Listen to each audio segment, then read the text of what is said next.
გამარჯობა. მოგესალმებით. შალვა ლომიძე, დაზვერვის სამსახურის ახლა უკვე ყოფილი შეფი, გენერალ-მაიორი. დიდი მადლობა შალვა შენი დროისთვის, რომ ხარ ჩვენთან ერთად და დღეს ცხადია ვსაუბრობთ ისეთ თემაზე, რომელიც პირველ რიგში უკავშირდება იმ საკადრო ცვლილებებს, ასე ვთქვათ, სტრუქტურულ ცვლილებებზე მაქვს საუბარი, რომელიც დაანონსდა, რომ დაზვერვის სამსახური უნდა შეუერთდეს SUS-ს. რატო უნდა შეუერთდეს, მაქედან დავიწყოთ, რამდენად მიზანშეწონილი არის ეს გაერთიანება, სხვადასხვა დროს, სხვადასხვა ხელისუფლების დროს იყო ხოლმე ამ თემებზე საუბარი, მაგრამ დაზვერვის სამსახური ყოველთვის რჩებოდა ცალკეულ ერთეულად. რა შეიძლება შეიცვალოს? დიდი მადლობა გიორგი მოწვევისთვის, ამ შესაძლებლობისთვის. დავიწყოთ ზოგადად ამ სამსახურის ისტორიით 1997 წელს შეიქმნა და ვფიქრობ, რომ განვლილ პერიოდში ამ სამსახურმა შეძლო გარკვეულწილად მის წინაშე არსებული ამოცანების გადაწყვეტა. იყო რამოდენიმე მცდელობა და იყო ფაქტებიც, როდესაც ეს სამსახური წარმოადგენდა სხვადასხვა ძალოვანი უწყების შემადგენელ ერთ-ერთ სტრუქტურულ ერთეულს. ეს მოხდა 2004 წელს, როდესაც დაზვერვის სამსახური იყო იმ დროს უშიშროების სამინისტროს შემადგენელი დანაყოფი. რამდენიმე თვის განმავლობაში გაგრძელდა ეს, ასე ვთქვათ, ერთად ყოფნის პროცესი და საბოლოო ჯამში მიღებული იქნა გადაწყვეტილება ამ სამსახურის ცალკეულ სტრუქტურულ დანაყოფად არსებობის გაგრძელების შესახებ. ასევე მსგავსი მცდელობა იყო 2017 წელს, როდესაც განიხილებოდა დაზვერვის სამსახურის მიერთება სახელმწიფო უსაფრთხოების სამსახურთან, თუმცა მაშინაც კონსულტაციების შედეგად მიღებული იყო გადაწყვეტილება, რომ სამსახური პირიქით დარჩენილიყო ცალკეულ სახელმწიფო უწყებად, დაქვემდებარებულიყო პრემიერ-მინისტრს და უშუალოდ პრემიერ-მინისტრის ხელმძღვანელობის ქვეშ გაეგრძელებია საქმიანობა სადაზვერვო ინფორმაციის მოპოვების თვალსაზრისით. ამ პერიოდში იყო რამოდენიმე მცდელობა, დისკუსიები, ცხარე დისკუსიები, რამოდენიმეჯერ, რომ ეს სამსახური ყოფილიყო კვლავ რომელიმე ძალოვანი უწყების შემადგენელი, თუმცა საბოლოო გადაწყვეტილება მაინც არ იქნა მიღებული და დღეის მდგომარეობით ეს სამსახური განაგრძობს ცალკეულ სტრუქტურულ დანაყოფად ფუნქციონირებას, თუმცა პროფესიულ წრეებში არსებობს მოსაზრება და იყო გადადგმული გარკვეული ნაბიჯები, ეხლა კონკრეტულად დღეს არა, მაგრამ წინა პერიოდში იყო ნაბიჯები და განიხილებოდა აქტიურად ამ სამსახურის სახელმწიფო უსაფრთხოების სამსახურის შემადგენლობაში შეყვანის საკითხი.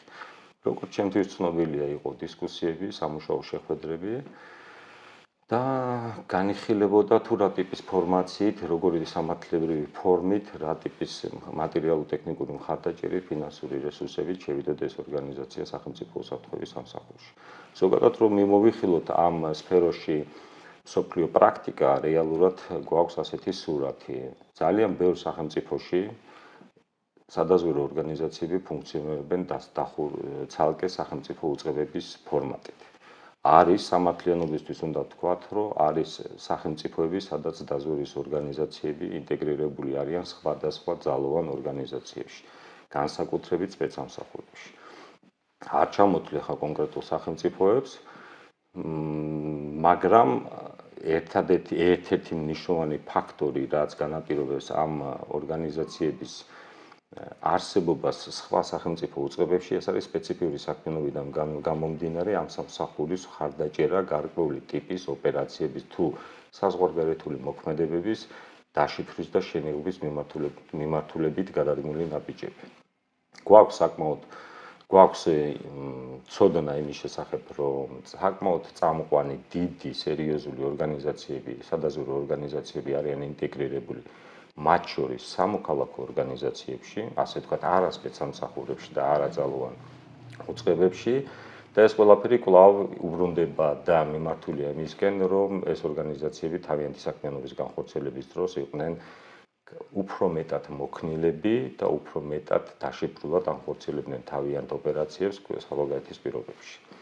ქართულ რეალობაში ის გავრცელებული ინფორმაცია, რაც მიზნად ისახავდა, ამ ეტაპზე ისახავდა, ნახოთ დაველოდოთ როგორი განვითარება იქნება ახლო მომავალში, ვინაიდან ცნობილი ფაქტია, რომ რეალურად ეხლა მიმდინარეობს გარკვეული ტიპის ცვლილებები სახელმწიფო უსაფრთხოების სამსახურში დაველოდოთ შემდგომ განვითარებას. ქართულ რეალობაში ამ სამსახურის ინტეგრირება სახელმწიფო უსაფრთხოების სამსახურის სისტემაში პირადად მე მიზანშეუწოვნლად მიმაჩნია და ვიტყვი რამოდენიმე ფაქტორს რატომ.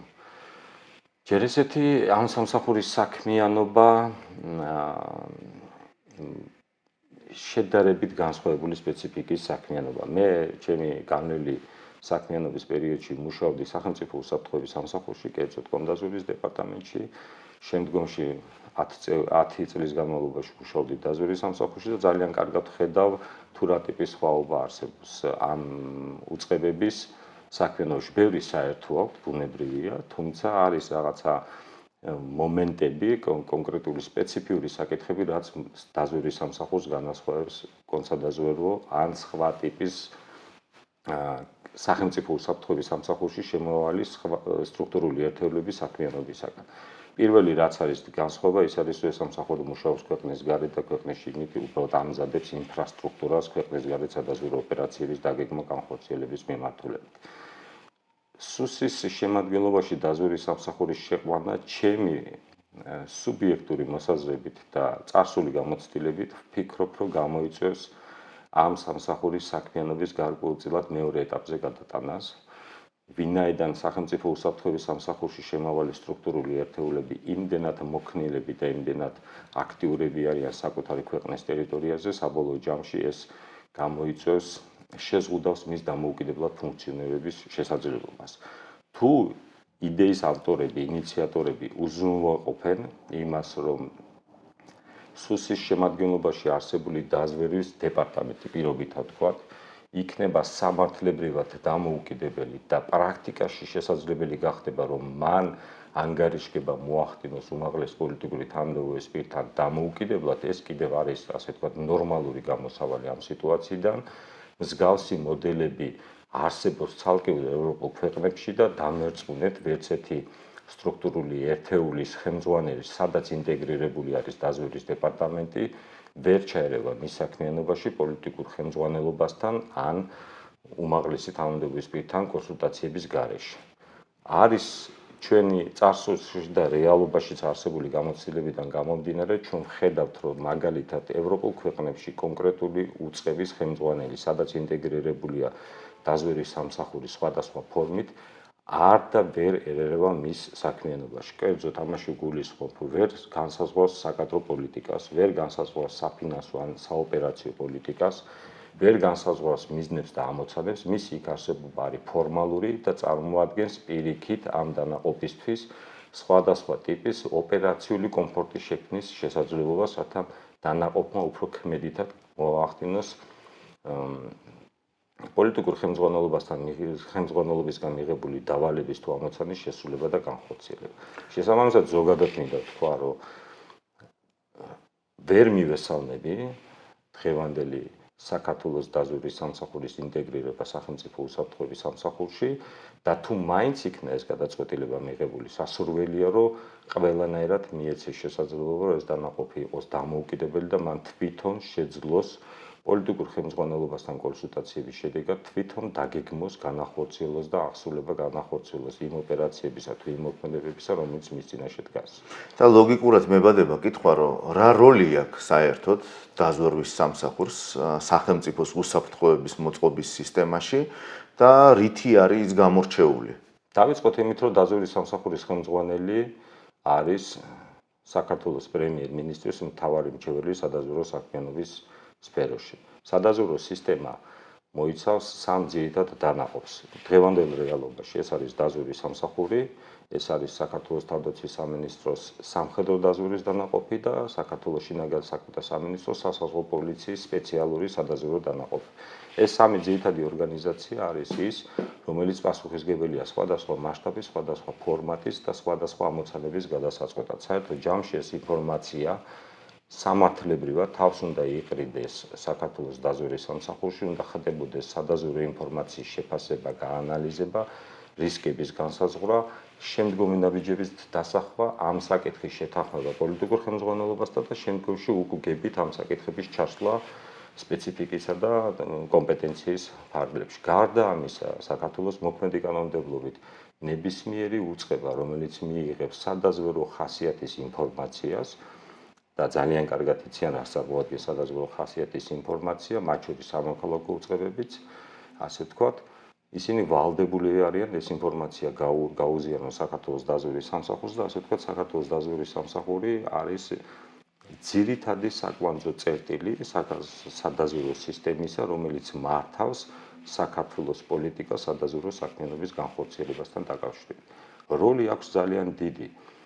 დეტალებში ვერ წავალ, თუმცა წარსული გამოცდილებით მინდა გითხრათ, რომ ეს ორგანიზაცია წლების განმავლობაში აქტიურად მონაწილეობდა საქართველოს ტერიტორიული მთლიანობის აღდგენასთან დაკავშირებულ მთელ რიგ საკითხებში. ეს არის არაღიარების პოლიტიკის ხარდაჭერა, ეს არის სხვადასხვა ქვეყნებიდან მომდინარე საფრთხების იდენტიფიკაცია, გამოვლენა და ამ საკითხში მონაწილე იურიდიული თუ ფიზიკური პირების შესახებ სხვადასხვა ტიპის მოქმედებების განხორციელება, აქტიური თანამშრომლობა სახელმწიფო უსაფრთხოების სამსახურთან არსებული რისკების გამოწვევების, შეფასებებისა და მათი ოპერაციების ხარდაჭერის ნაწილში. ეს არის საქართველოს დიპლომატიური სამსახურების ხარდაჭერა ქვეყნის გარეთ გარკვეული ტიპის მოქმედებების განხორციელებაში. ეს არის ჩვენი მისიების, ჩვენი დიპლომატების, უმაღლესი დიპლომატიური თანამდებობის პირების პირადი თუ სხვა ტიპის უსაფრთხოების საკითხების უზრუნველყოფა, ეგრეთ წოდებული საგარეო კონტრდაზვერვითი საქმიანობა, რაც თავისი არსით მოიცავს ჩვენი დიპლომატების, დიპლომატიური მისიების მიმართ სხვადასხვა ტიპის ქვეყნების ინტერესების გამოვლენას, აღკვეთას, საპრევენციო ნაბიჯების გადადგმას და ასე შემდგომ. თავარი საკითხი, რაც დაზვერვის სამსახურს მისი ფუნქციონირების, ასე ვთქვათ, ხერხემალი, რაც თუ შეიძლება უწოდოთ, ეს არის საერთაშორისო პარტნიორებთან აქტიური თანამშრომლობის უზრუნველყოფა. ასე ვთქვათ, პირველი კარები არის, რომელიც მოიზიდავს პარტნიორებს, რათა სამსახურმა შეძლოს გლობალური მასშტაბით არსებული გამოწვევებისა და პრობლემების შესახებ პირველადი ან უფრო სრულყოფილი ინფორმაციის მიღება, რათა ეს გაზიარებული იქნას ქვეყნის შიგნით იმ უწყებებისთვის, ვინც ამ თემატიკაზე მუშაობს და შემდგომში დაისახოს ახალი კონცეფცია, ახალი ხედვა, ახალი გამოწვევების წინააღმდეგ გარკვეული ტიპის მოქმედებები და ნაბიჯები. ჩვენი სამსახური, საქართველოს დაზვერვის სამსახური ბოლო წლების განმავლობაში იყო ერთ-ერთი საკვანძო ფიგურანტი უსაფრთხოებისა და დაზვერვის სფეროში, იყო და არის, იმედი მაქვს, უსაფრთხოებისა და დაზვერვის სფეროში საერთაშორისო თანამშრომლობის ფორმატში. ყავდა ძალიან ბევრი პარტნიორი, მე ვიტყვი წარსულ დროში, ვინაიდან არ შევხვევი დღევანდელ რეალობას და ვისაუბრებ იმაზე, რაც იყო, თქვათ, ჩემი ხელმძღვანელობის დროს. ყავდა უამრავი პარტნიორი, არსებობდა თანამშრომლობის სხვადასხვა ტიპის ფორმატები, დაწყებული მწვავე საკითხების გადაწყვეტით ბჭყალებში, ასევე ეს მოიცავდა ახალი თაობის მომზადებას, ეს მოიცავდა სწორი შეფასებებისა და ანალიზების დროულ გაცვლას, ხედვების გაზიარებას, უსაფრთხოების სფეროში და დაზვერვის სფეროში არსებულ სხვადასხვა დახურულ ფორმატებში საქართველოს პოზიციონირებას სადაზვერვო და უსაფრთხოების სფეროში, მოიცავდა დიპლომატიური მიმართულებებით არსებულ გამოწვევების ხარდაჭერაზე, ასე ფარდებს მიღმა მუშაობაზე და ამის მრავალი მაგალითი არსებობს, დეტალებში ვერ წავალ, თუმცა შემიძლია თამამად თქვა, რომ პოზიციონირებდა საერთაშორისო უსაფრთხოების საკითხებში საკმაოდ წარმატებულად და ჩვენს რეგიონში ითვლებოდა ერთ-ერთ საკვანძო წამყვან ორგანიზაციად. დაუბრუნდები ძველ საკითხს, წინა საკითხს და ვიტყვი, რომ რისკი გაერთიანების შემთხვევაში არსებობს, რომ ინტერესი ჩვენი საერთაშორისო განსაკუთრებით დასავლელი პარტნიორების მხრიდან შესუსტდება მიერთების შემთხვევაში და ეს გააჩენს გარკვეულ ბიუროკრატიულ საფეხურებს, რაც გაართულებს ინფორმაციის დროულად მიღებისა და სწორი რეაგირების მექანიზმებს. ვინაიდან ცნობილია, რომ რაც უფრო მეტი საფეხური არსებობს, მით უფრო სახეცვლილებას განიცდის ინფორმაციაც, რეაგირებას, დროც და ეს ის სფეროა, სადაც დროს ძალიან დიდი მნიშვნელობა აქვს და შესაბამისად ვფიქრობ და კიდევ ერთხელ ვუბრუნდები, შეიძლება სუბიექტური ვიყო, მაგრამ ვფიქრობ, რომ ეს არის სახელმწიფოებრივად სწორი გადაწყვეტილება იქნება, თუ ეს დაინიცირებული, ასე ვთქვათ, პროფესიულ წრეებში დაინიცირებული იდეა გაჩერდება და პირიქით მიეცემა სამსახურს დამოუკიდებლად ფუნქციონირების შესაძლებლობა. პოტენციალი იმისა, რომ ამ სამსახურმა გადაწყვიტოს ქვეყნის წინაშე არსებული მთელი რიგი საერთაშორისო გამოწვევებთან დაკავშირებული მთელი რიგი საკითხები არსებობს, ამას მე ამის თქმის საშუალებას მაძლევს ჩემი პირადი გამოცდილება იმ ბრწყინვალე კოლექტივთან და საზოგადოებასთან მუშაობის გამოცდილება, რომელიც დღეის მდგომარეობით ამ სამსახურში არის მობილიზებული, თამამად შემიძლია გითხრათ, რომ არიან არაჩვეულებრივი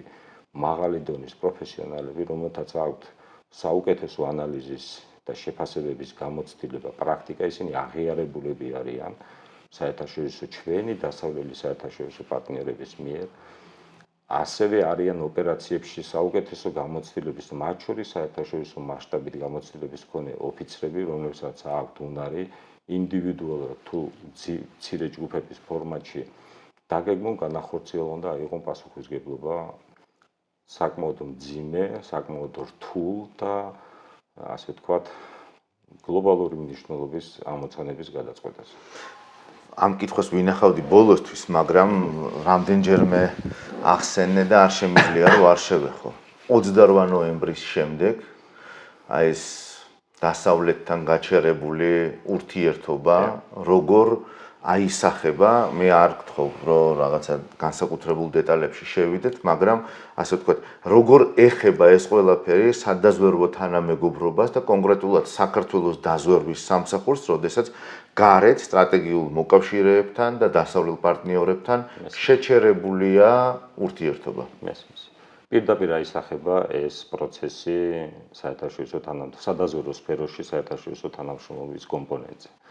ვინაიდან კი მოგეხსენებათ, რომ გარდა სტრატეგიული ურთიერთობებისა, ეს სფერო იმდენად სენსიტიურია, აქ ძალიან დიდი მნიშვნელობა აქვს ნდობის ფაქტორს. ანუ რეალურად სახელმწიფო დასავლელი პარტნიორი შენ გიზიარებს მისთვის სენსიტიური ინფორმაციას, ან გრთავს იმ პროცესში, ან იგი ერთვება შენთან ერთად იმ პროცესში, რომელიც შესაძლოა დიდი სკანდალების, ან დიდი პრობლემების ასე ვთქვათ, მამოძრავებელი და მასტიმულირებელი გახდეს. შესაბამისად, ჩემი ღრმა რწმენით არ შევალ ასე ვთქვათ დეტალებში, ის პროცესი, რაც დღეს რეალურად ვითარდება ჩვენს გარშემო, ჩვენს ქვეყანაში, რაც მოიცავს დასავლეთის ქვეყნებთან ჩვენი ურთიერთობების დაძაბვას, უფრო სუბუქად რო ვთქვათ, დაძაბვას და რაღაცა გაურკვევლობების არსებობას, ეს აუცილებლად აისახება სადაზვერვო სფეროში და მათ შორის უსაფრთხოების სფეროში შესაბამისი უწყებების თანამშრომლობაზე.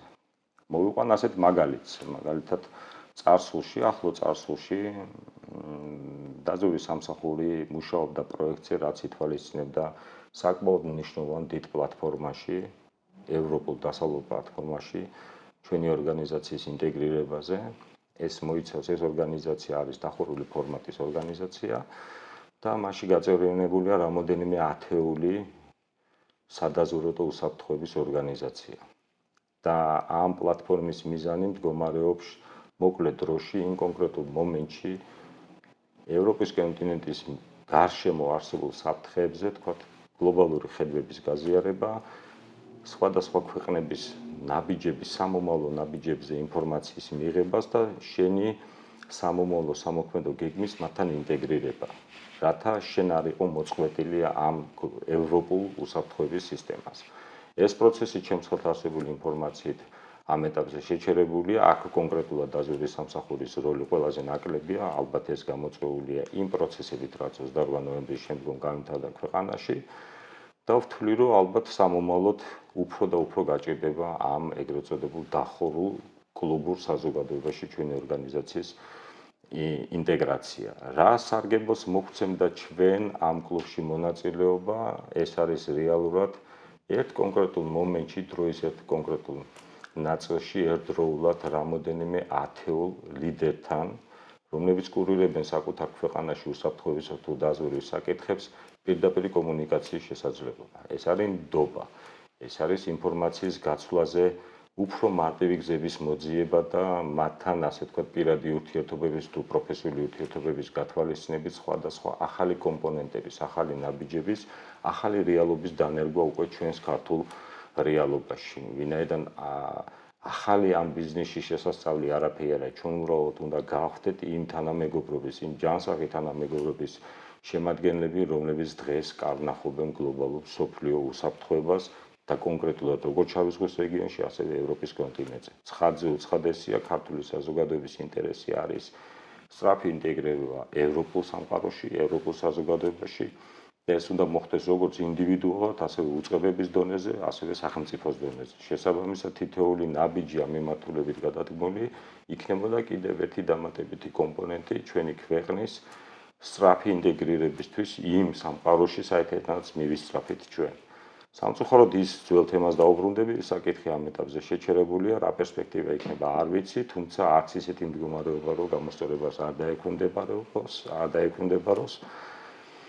და იმედი მაქვს, რომ სწორედ რომ ინტეგრირების არ დაშვების შემთხვევაში დაზვერვის სამსახურს და სხვა სწორი ნაბიჯების გადადგმის შემთხვევაში დაზვერვის სამსახურს მიეცემა შესაძლებლობა, რომ გახდეს ამ ერთობ საინტერესო ოჯახის გუნდის სრულუფლებიანი წევრი. კიდევ ერთხელ ვიტყვი, რომ ამის პოტენციალი ამ ორგანიზაციას აქვს. მესმის, რომ თემა სპეციფიურია, თუმცა 21 საუკუნეში და განსაკუთრებით ბოლო პერიოდში შავ ზღვის რეგიონში არსებულმა სხვადასხვა ტიპის გამოწვევებმა, სირთულეებმა და მათ შორის რუსეთ-უკრაინის ომმა დააჩქარა მოვლენები და ჩვენ არა გვაქვს იმის ფუფუნება, რომ რაღაცა, ასე ვთქვათ, ძელვადიანი ან საფუძვლიანი და სიღრმისეული შესწავლის გზით ნელა და მშვიდად დავიწყოთ ჩვენი ინტეგრირება. ჩვენ გვაქვს იმის შესაძლებლობა, რომ სწრაფად გავხდეთ ამ თანამეგობრობის ამ ძალიან ერთობ საინტერესო და ძალიან დიდი უსაფრთხოების გარანტიების მქონე საზოგადოების ნაწილი. შავი ზღვის რეგიონი ახსენე და რუსეთის შეჭრა უკრაინაში რა შეცვალა ამ ყველაფერმა და შავი ზღვის უსაფრთხოება, აი თქვენი კუთხით, დაზვერვის კუთხით, როგორ გამოიყურება დღეს და სად არის საქართველო აი ამ პროცესში? ანუ მესმის რაზეც წინა ნაწილში ვისაუბრეთ, თუმცა როგორი უნდა იყოს ეგეც საინტერესოა. პირველი ვიტყვი იმას, რომ უკრაინელმა ხალხმა და უკრაინის სახელმწიფომ უნდა აღადგინოს თავის სამართლიანი, უნდა გადადგას ის ნაბიჯები და აუცილებლად მთელმა თანამეგობრობამ ხელი უნდა შეუწყოს იმას, რომ ამ ხალხმა გაიმარჯვოს და დამკვიდრდეს ის სამართლიანობა, რაც ამ ხალხმა დაიმსახურა. უკრაინაში რუსეთის შეჭრამ სადაზვერვო მიმართულებით საკმაოდ შეცვალა და დააჩქარა რიგ საკითხებთან დაკავშირებით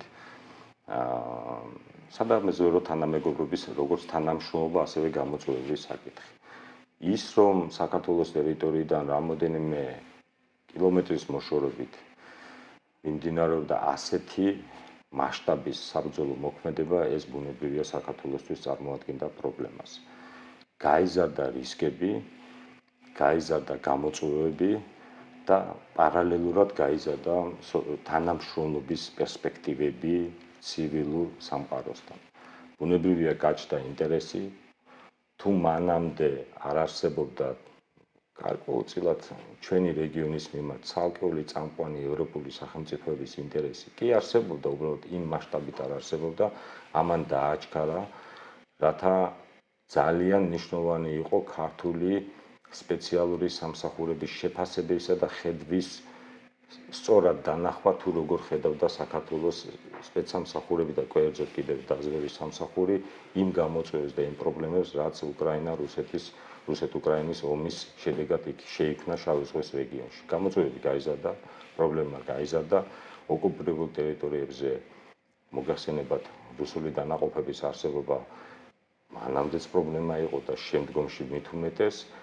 გაიზარდა რისკები იმასთან დაკავშირებით, რომ ხომ არ შეიძლებოდა საქართველოს ტერიტორია გარკვეულწილად რაღაცა ფორმით გამოყენებული ყოფილიყო რუსეთის მიერ, თქვათ, საკუთარი ამოცანების გადასაწყვეტად. ეს პრობლემა იყო და შესაბამისად ჩვენი მიზანიც იყო, რომ დასავლელ პარტნიორებთან ეფექტიანი თანამშრომლობის გზით რაც შეიძლება მეტი საპრევენციო ნაბიჯები გადაგვედგა იმისათვის, რომ საქართველო რაიმე ფორმით არ მომხდა, არ ჩართულიყო და ან არ გამხდარიყო ამ საბრძოლო მოქმედებების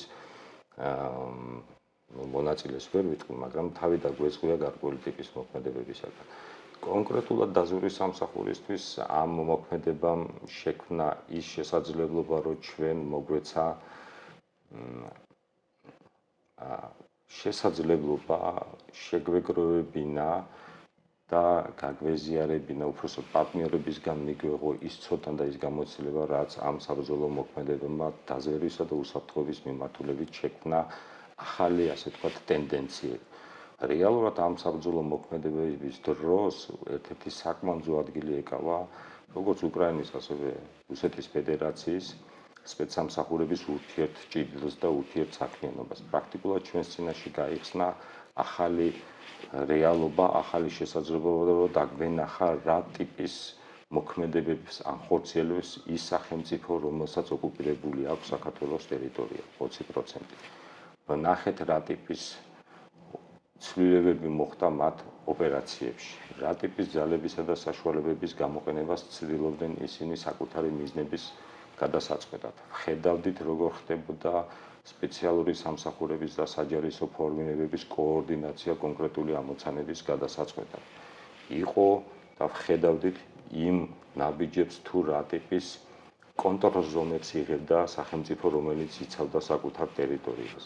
ეს იყო ჰიბრიდული ოპერაციების წინააღმდეგ მოქმედება, ეს იყო ფიზიკური ოპერაციების წინააღმდეგ მოქმედება, ეს იყო სხვადასხვა კიბეროპერაციების წინააღმდეგ მოქმედება, რაც სამომავლოდ და ზოგადად ცოდნის ამბავში იყო ძალიან მნიშვნელოვანი საქართველოსთვის, ვინაიდან ჩვენს მსგავსი ტიპის გამოწვევების წინაშე ვიდექით, ჩვენი ტერიტორია ოკუპირებულია და ის ცოდნა და ის გამოცდილება, რაც ჰქონდა როგორც უკრაინის სპეცსამსახურებს და ის ნაბიჯები, რასაც ახორციელებდა რუსეთის ფედერაცია უკრაინის ტერიტორიების წინააღმდეგ და უკრაინის სახელმწიფოს წინააღმდეგ, იყო ჩვენთვის კრიტიკულად მნიშვნელოვანი.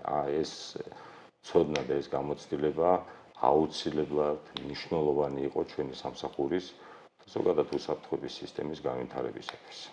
ინტერესი საერთაშორისო თანამეგობრობის მხრიდან საქართველოსი, რაზეც თქვენ საუბრობდით და აი ამ კლუბის წევრობა, რომელიც შეჩერებულია, იმედი მაქვს, რომ დროებით და ის, რაც ახსენეთ, მათ შორის ტერორიზმი და ტერიტორიის გამოყენება სხვადასხვა მიმართულებით, როგორ შეიძლება რომ იყოს, ასე ვთქვათ, განეიტრალებული ზუსტად აი საერთაშორისო ინტერესების გათვალისწინებით, რომელიც ნაწილობრივ ემთხვევა საქართველოს ინტერესებს. კი ბატონო, გასაგები. კლუბის წევრობა ეს იყო ერთ-ერთი მაგალითი, გარდა ამისა არსებობს უამრავი პლატფორმა, რომელზედაც მე უბრალოდ არ ვისაუბრებ, და ერწყმუნეთ, რომ ეს თანამშრომლობა იყო და იმედია არის ძალიან ეფექტიანი. რაც შეეხება საერთაშორისო დასავლელი პარტნიორების ჩართულობას ჩვენი ორგანიზაციის და ასევე სხვა ორგანიზაციების ქმედუნარიანობის ამაღლებაში, სწორედ მაგას ემსახურებოდა ეს ყველაფერი, რომ საქართველო მზად ყოფილიყო და ინფორმირებული ყოფილიყო იმ შესაძლო რისკებისა თუ გამოწვევების შესახებ, რაც შესაძლოა საქართველოსთან მიმართებაში ამ კონფლიქტიდან, ამ ომიდან გამომდინარე შეიძლება გამოჩენილიყო. ჩვენს ორგანიზაციას თითქმის ყოველდღიურ რეჟიმში აქტიური თანამშრომლობა ჰქონდა დასავლელ პარტნიორებთან და მათგან ხდებოდა ინტენსიურად ინფორმაციის გაზიარება იმ საკითხებთან დაკავშირებით, რაც იმ კონკრეტულ მომენტში როგორც რისკი გამოწვევა ან საფრთხე შეიძლება ყოფილიყო. შესაბამისად, რისი თქმა მინდა და რისი ხაზგასმა მინდა, დასავლელ ორგანიზაციებთან პარტნიორობა იყო ერთ-ერთი კიდევ დამატებითი ბერკეტი და გარანტი იმისა, რომ საქართველოს უსაფრთხოებისა თუ დაზვერვის სფეროში არსებულ გამოწვევებზე ჰყავდნენ მეგობრები, რომლებიც უზრუნველყოფდნენ ჩვენი უსაფრთხოების საკითხების დაცვას, ჩვენს ინფორმირებას და ჩვენს ხარდაჭერას გვეცხადებდნენ გარკვეული პრევენციული ნაბიჯების გადადგმაში. აი აქ ერთი პატარა ჩაკითხვა. რას ნიშნავს 21 საუკუნეში დასავლური, ასე ვთქვათ, დასავლური თანამეგობრობის აი ამ კლუბის წევრობა? ეს იმას ნიშნავს, რომ შენთან ერთად ამ ერთობ საინტერესო და საფრთხილო ბიზნესში, ბშყალებში ასე ვიტყვი, ყავს სანდო მეგობარი, ყავს სანდო პარტნიორი და ყავს ის ორგანიზაციები გვერდში, რომლებიც ყოველგვარ დახმარებას იმისათვის, რათა უზრუნველყოფილი იყოს შენი ქვეყნის წინაშე არსებული გამოწვევები, საფრთხეები და დაგეხმარებიან რიგი საკითხების გადაწყვეტაში, რომელიც მათ შორის მათსავე ინტერესებში შედის. მათ სჭირდებათ სტაბილური სწორ განვითარების გზაზე მყოფი საქართველო და ყველანაირად ახლა რო არ წავიდეთ ისტორიაში ჩვენ ზუსტად ვიცით რომ დასავლელი პარტნიორების ჩართულობა ამ სფეროში თავდაცვის უსაფრთხოებისა თუ დაზვერვის სფეროში მიზნად ისახავდა ამ ინსტიტუტების გაძლიერებას, მათ ქმედუნარიანობის ამაღლებას და მათი მოქნილობის გაძლიერებას, რათა დამოუკიდებლად ამ პარტნიორების დახმარებით მას შეძლებოდა მისი ნაშრომი არსებული საკითხების გადაწყვეტა. არსებითად მნიშვნელოვანია და საკვანძოდ მნიშვნელოვანია დასავლელ პარტნიორებთან სადაზვერვო ორგანიზაციებისა თუ უსაფრთხოების ორგანიზაციების მხარდაჭერა. ეს არის დამატებითი გარანტიები, ეს არის დამატებითი სტიმული და ეს არის შენს ორგანიზაციებში ახალი ხედვის, ახალი ნაბიჯების, თანამედროვე ტექნოლოგიების, თანამედროვე ცოდნის დანერგვის უნიკალური შესაძლებლობა. ვერ წარმომიდგენია, რომ ამ რეალობაში, ამ გამოწვევების ფონზე საქართველოს უსაფრთხოებისა თუ დაზვერვის სფეროში არსებულმა რომელიმე დანაყოფმა, ქვედანაყოფმა შეძლოს დამოუკიდებლად არსებობა საერთაშორისო თანამშრომლობის და მხარდაჭერის გარეშე. ეს არის პრაქტიკულად შეუძლებელი და ამ შესაძლებლობების ხელიდან გაშვება არის დანაშაული ქვეყნის წინაშე. დიდი მადლობა.